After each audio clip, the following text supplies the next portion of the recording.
Good afternoon. My name is Gavin White, and for my final presentation, I took a look at the University of Mississippi's revenue and expenses statement.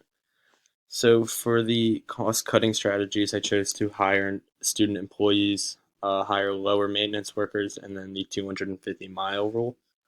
So, for the hire student employees, I chose this because it would actually double the work that is getting done because of how many students there are and how many would be looking for a job. And then it would also lower the costs because they would be working part-time, but you would never have to worry about, running out of students because of how many there are on the campus.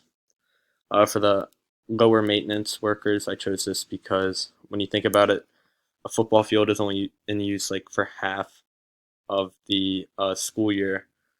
So why would you pay a higher maintenance, keep a look over that field when it's not even being used?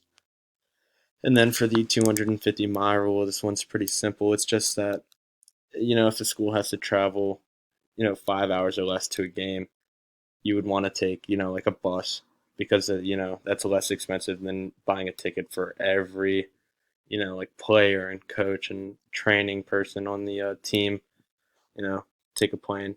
And I also think it would help with pollution. And then for the revenue enhancing strategies, I chose setting up events at games so that more people would come, putting your brand in stores, and then trying to create more sponsorships. So setting up events at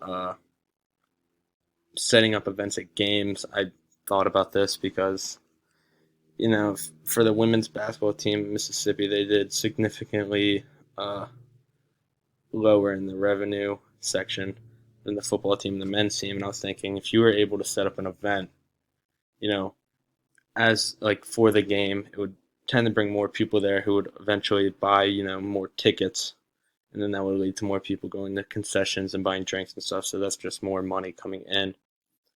And then, putting your brand in stores. If you are able to put your brand in a store, like a sweatshirt or a hat or something like that, someone might want to buy it and then that's money coming back. But then, they could start looking into the school.